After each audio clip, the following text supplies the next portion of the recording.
this phone here. That's this phone here. Phone here. And that's this phone here. It's this phone here.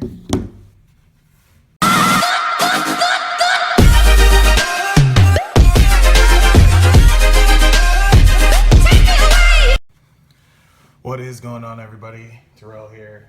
This week's video is going to be a little different than normal. We get this question a lot, and it's how do we edit videos? What do we shoot videos with?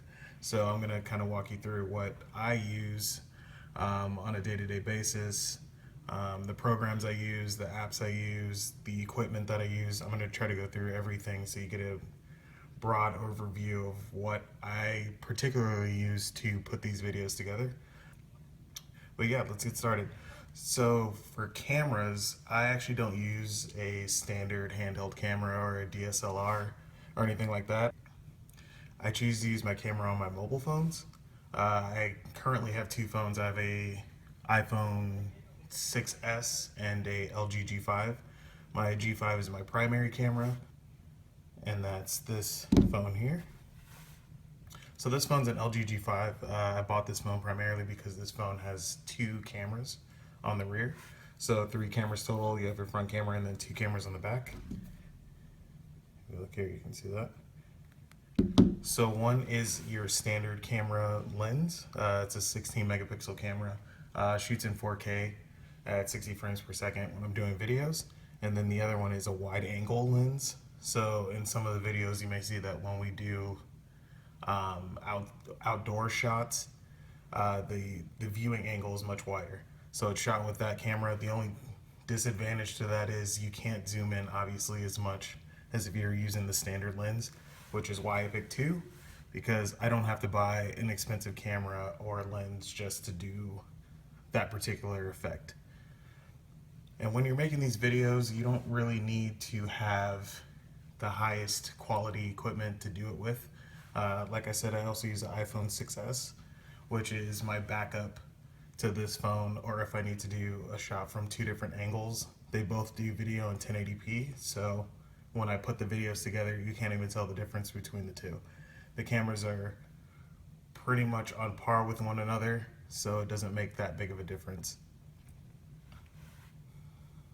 So for the camera app that you can use, using the stock camera is fine on either Android or iOS. They both have some settings that you can manipulate. What I use is an app called Open Camera, and it's only available on Android devices. What I like about this is you have a little more options than you do on the standard camera app, and there's just a little more freedom to use stuff in this app. And as you can see, there's a 3x3 grid here. Why that grid is there, you use it to line up shots with. So in this grid arrangement, I like to keep things like dead center, and as you can see, if I move the phone around a little bit just to line it up so everything's even, that's what you use the grid for. In this app, if you click on the settings, so you already have a wide variety of things that you can manipulate in this app itself. It'll give you your camera resolution, your video resolution, timer burst. But if you go to grid, you can change what the grid style is depending on what you're shooting, or you can not have one at all. I just prefer to have a 3x3 just for framing things. That's why I use it. And you can see there's more settings in here that you can play with depending on if you're shooting inside, outside, what your lighting situation is, and different scenes. So what it's going to do is change basically the ISO and exposure rates to match whatever these settings are. I just leave it on auto for what I'm shooting here. I don't use any color effects, but if you were to click one, so if you click negative, it'll change, the videos at negative, solarize. So if you wanted to do any kind of shots like that, you could with this particular app. But like I said, I just keep it on the stock settings and just leave it like that. But what I primarily like about this app is you can change your exposure rate and then lock it so that when you move the camera around, the phone doesn't auto brighten or darken depending on what you're shooting. which is helpful if you're shooting videos, especially with moving things, because you don't want different light values up and down in your video. You want to kind of keep it consistent. So that's something that I primarily use this app for, which you can't do with the stock camera app. So yeah, that's a quick view of Open Camera and a little bit behind why I choose to use this particular app. So the next app I'm going to talk about is an app called Horizon. Horizon is available on iOS and Android, unlike Open Camera. Horizon, what it does is it always forces you to shoot in landscape. And what I mean by that is, so in the 16:9 ratio is a widescreen where you have the two black bars at top and bottom, instead of portrait where they be left and right. When you're shooting a video, like I said, it's always best to shoot it in landscape mode, so you're showing more content in your videos than just in more of a selfie portrait mode. It just makes your video look nicer. So what this does is, even if your phone is in portrait mode, it'll flip the way that it's shooting the video and make the video in widescreen. So if you're someone that always forgets to shoot things in landscape mode, because you're always holding your phone portrait, or it's easier for you to hold your device in portrait mode, your videos will always come out in landscape when you're using Horizon. One more thing about Horizon, actually, since I'm already talking about it, I might as well just show you what it looks like when you change the phone from landscape to portrait. So let's go into settings and then back out, and then it'll be 1920 by 1080. So that would be the standard video upload for YouTube. So if I change the phone to portrait, you see how it changes the center and then gets wider out to the edges. So it's going to take whatever's in that rectangle, and that's going to be your video that's being shot. And then if you flip it back, it widens out as I level it off to the edges. So it's going to be filming everything within that rectangle. So I'll do it one more time. So if I flip, it widens out. So that's the phone in portrait mode. So if I were holding my phone upright as if I were texting, and then if you flip it, it'll widen out to landscape mode at 1920 by 1080. A lot of people can film the content, but don't know how to edit the footage. So it depends. It varies from which device you want to use, what you're comfortable with. What I recommend to everybody that's getting into shooting video from their phone, which is the easiest way, in my opinion, and there's new apps and new ways to edit video, edit any kind of clip, add audio, picture-in-picture, any of that kind of stuff. You can do it from your phone. So the app I use primarily is called PowerDirector. This is a good tool to have, and I'll kind of walk through how you can use it on your phone. For my iPhone, I use iMovie, just the standard app that's on the device itself, which is also fairly easy to use. So when you open PowerDirector, it kind of looks like this, same layout, but the two videos that are already in there, it'll be blank, and I'll have a spot for a new video or a new project. So I'll start with the test video that I already have going. You can see here, you put your aspect ratio, which is 16:9. So when shooting any kind of video for anything really other than a live stream, which forces you to use a portrait or selfie mode, shoot everything in 16:9 aspect ratio. And then you see you have edit project, produce video, delete project. For this one, since I had already started it just to get it going, I'll go to edit project. It'll open the project itself, and then you have all this stuff on the screen, which looks like a standard computer editing software, just in a compact form. And for PowerDirector, which is made by Cyberlink, I also use the desktop variant as well, which has a lot more features to it, but for simple cropping, editing on the fly, this is the way to go. So you see in this video, I have it in the timeline. You can scroll through, it'll fast forward with what's in the video. And then you have all your options on the left. To go back, the top left, that will be just to back out and then go back to the project view.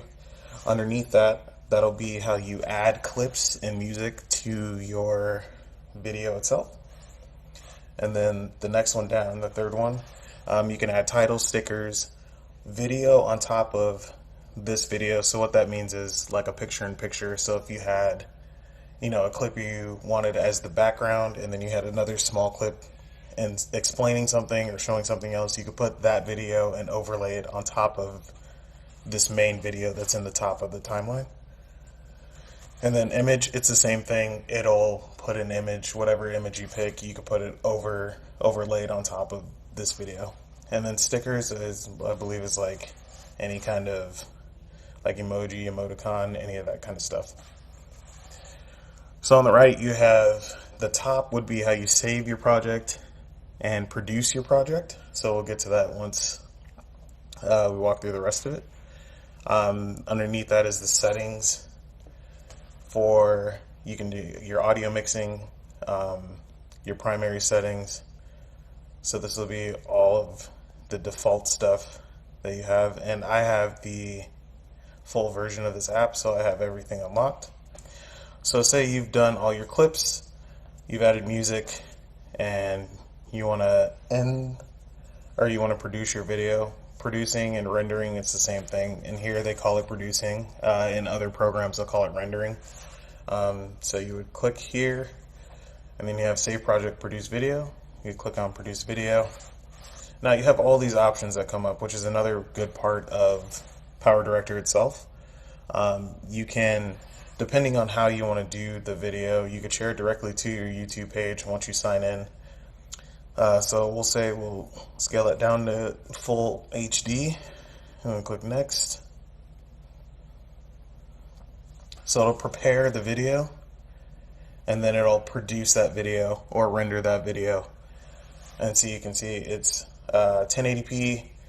You have your test video, it's the full video, it's in high definition, and your frame rate is 60 frames per second, and it saves in MP4 format. You can upload in different formats if you want, but when you go to download that video from your channel later, it'll be in MP4 format. So it's easier to just upload in the same format that they use. So once you're done, you click OK, and then that's it. So that's how you do it from there. Saving it to the gallery or SD card is just going to put it on your phone, and then you could upload it or plug your phone into a computer and drag and drop. If you wanted to do that, you could share it directly to Facebook if you're signed in. Or if you export it to the Cyberlink cloud, it'll put everything in a cloud storage, kind of like Dropbox, and then you could access it from there if you don't have space on your phone, or you just want to have it somewhere where you're not going to lose it, and you can access it later from any computer or device. So yeah, that's how to use PowerDirector. So next I want to talk about devices I use in conjunction with my phones in order to use them as my primary devices. First up, we have this power bank here. It's made by Kamashi. It's a 10,000 milliamp portable power bank, and it's got 2 USB ports on it. And as you can see, the normal price is $69.99, but now it's on sale for $13.99. So now would be a good time to pick that up. So with this device, it's a quick charger device.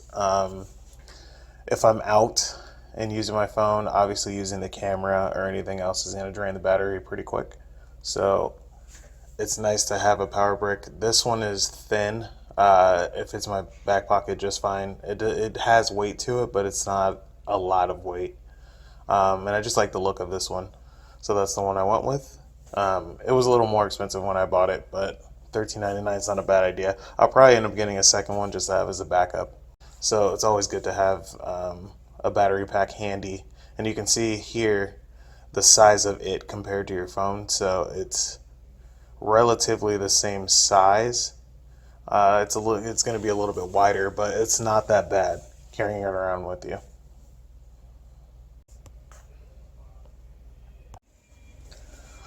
So another piece of tech that I recommend getting highly is a nice tripod. I've tried various tripods of various manufacturers, from really expensive ones to really cheap ones. It depends on what you're using it for. This one here I found to be the best after looking at some reviews online.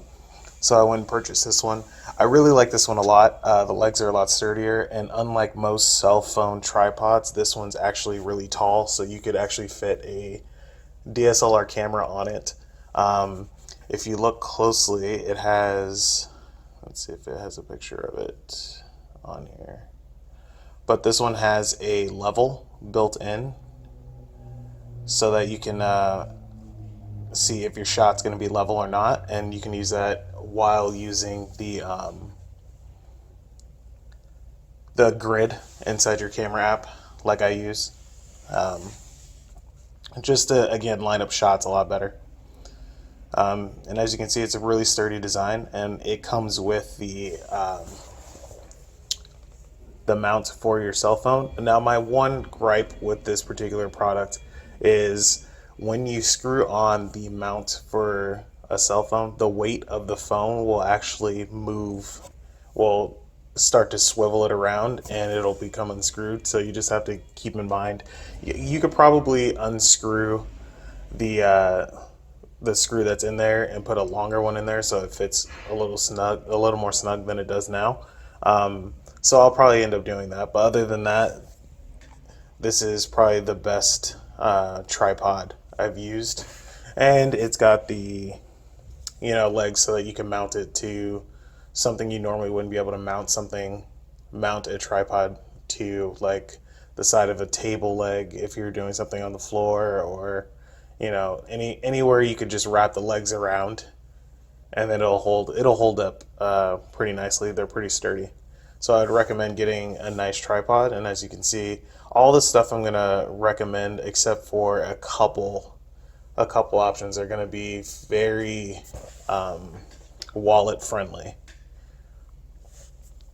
So yeah, that's the tripod, and this one's made by Arkon, and it tells you, what for iPhone 7, 6S, the Plus, and it'll work for up to, I believe, any Note series phone from Samsung. My phone fits in it fine. The G5 is a little bit smaller than the Note. It's not as wide, and it's a little shorter than the Note is, so it fits in there nice and snug. I could try a Note. I have an old one I could put in there, but yeah, this is the tripod I use.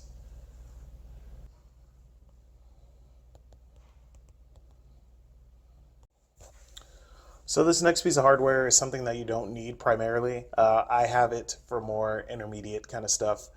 What it does is you mount the same with the Arkon tripod. You can actually use the camera mount or cell phone mount from the Arkon and just plug it into the top, or screw it into the top of this mount here. And what it does is makes 360 panoramic shots, and that could be for time lapse, like a quick 360 panoramic, or just like a normal speed. It's variable, and why I chose this one over a lot of the ones that are out there is this one has a rechargeable battery in it. A lot of them use, like, you could make one of these with a kitchen timer. There's a lot of DIY videos you can look at on YouTube that'll have similar stuff that you can make. I wanted the one with the rechargeable battery because when I'm on the go, like I said with the charger, I wanted something that I could just plug in real quick. This is really small and light, so I could just throw it in my with my other camera equipment and then be on the go. And with the kitchen timer style ones, they only go one way, and I believe that's counterclockwise. This one you can set it to go left counterclockwise or clockwise, which is an advantage over a lot of the other ones. And like this one says, it's for a GoPro or action cam, but your phone will fit on it just fine. A lot of people say that I've reviewed them or used them for other brands, so I'm sure it applies to this one too. If you put a DSLR on it, it'll, for the most part, work, but if too much weight is put on one end, so like if it tilts or if you're walking with it, too much weight on one side, it'll prevent itself from actually moving. So I wouldn't suggest using this for a DSLR camera, but you can use it for making, creative shots, or if you wanted to do like an in an enclosure kind of shot from one angle or from one end to the next. That would be one of the uses you could use it for.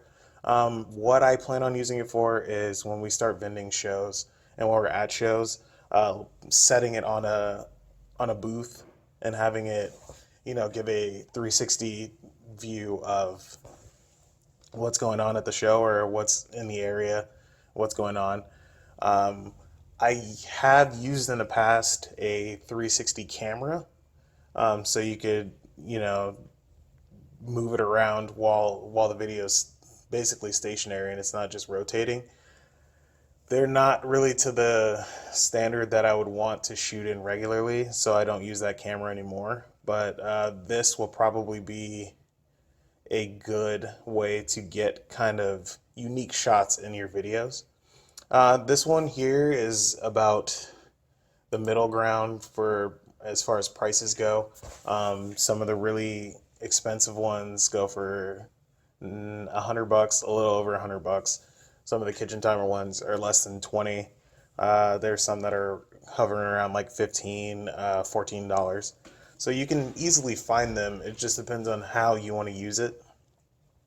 But this one, it doesn't show it in the picture from its size alone, but this, so if you looked at this picture here, so if you know the size of a GoPros are really small. This mount will screw into the top of the Arkon tripod. So if you needed to get a shot higher, if you wanted to put it outside or somewhere where you could get like a time lapse of the sky, that would be a good way of using it.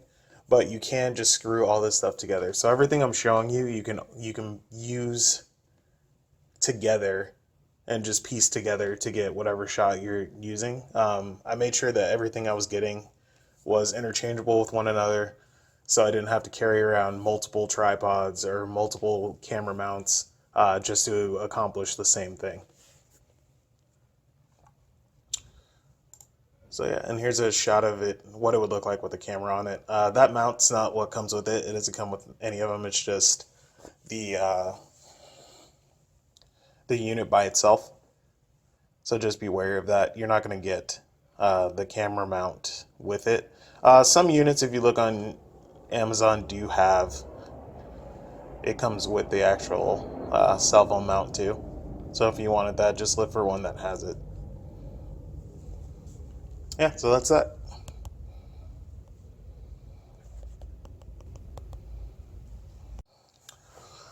So this piece of tech here is, after you get familiar with shooting videos and editing videos, you'll notice that in a lot of your videos, you may get a lot of shaky cam. This can be alleviated by a lot of modern phones. What they have in them is called OIS. It's usually something you enable in the settings. What OIS is optical image stabilization. So while you're walking or panning, it stabilizes the image. Now, the only disadvantage to having OIS enabled on your phone is you can't shoot in 4K on most phones. The highest you could shoot in is 1080p at 30 frames per second. So if you wanted to go any higher, if you're doing any shots that require walking or moving, anything jarring to the phone itself, since you are using a phone, is going to show up noticeably in the shot itself. So what this does is, it's a gimbal like you would use in any kind of movie production to steady a shot. This one, why I went with this one, is because it's motorized. You can get gimbals that are far less expensive. You can make gimbals at home for less than $10. The convenience of size. So this is a handheld thing. It carries in a case. It disassembles and it's powered. And if you look at the bottom here, at the very bottom here, that circle there, it mounts onto a tripod. So I could also mount this to the Arkon tripod as well. So with this gimbal, so it powers up. You walk around with it, and your shot's always stable. So it takes all the shaking out of your hand, so it doesn't translate into your video itself. And you can see in the demonstration here, they're using an iPhone 6. That's what it looks like when it's in it. If you use a device, iPhone 6 and iPhone 7, any Android device that's over 5.2 inches, I believe. If you look here on this side, there's actually a counterweight that comes with it that goes in there. You just unscrew the end and then add that counterweight for bigger devices just to keep it steady. You can calibrate these once you get it, but it's for any bigger device, you're going to want to have the counterweight put into the device. Like I said, it comes in a hard case. The case is no bigger than, I would say, probably a regular iPad as far as dimensions go. Now, the only problem really here is this price is pretty high. So at $250, they only sell this particular gimbal at Best Buy. You can see that you can get it used for $204, but for the most part, you're going to be paying a premium price for something like that. You can get them on eBay. I wouldn't trust getting them on eBay just because if there's something damaged about it, most places don't have a return policy that will, you can't get it and then it not work, especially if it's your first one and you not understand why it doesn't work and then return it. So I would get it from Best Buy. Like I said, they're the only ones that sell this particular product. They have a exclusive deal with Best Buy. So I would go through them. But like I said, you can look on Amazon and just type in mobile phone gimbal, and you'll find various options with 3-axis, 2-axis, motorized, non-motorized. Anything non-motorized is going to be a lot cheaper. And then you can get 2-axis, but why I went with 3-axis is because, like I said, you're working with live animals, so they're going to move in really weird directions at times, so you want to be sure to capture everything, and with this you could do it pretty easily. So yeah, that's the gimbal.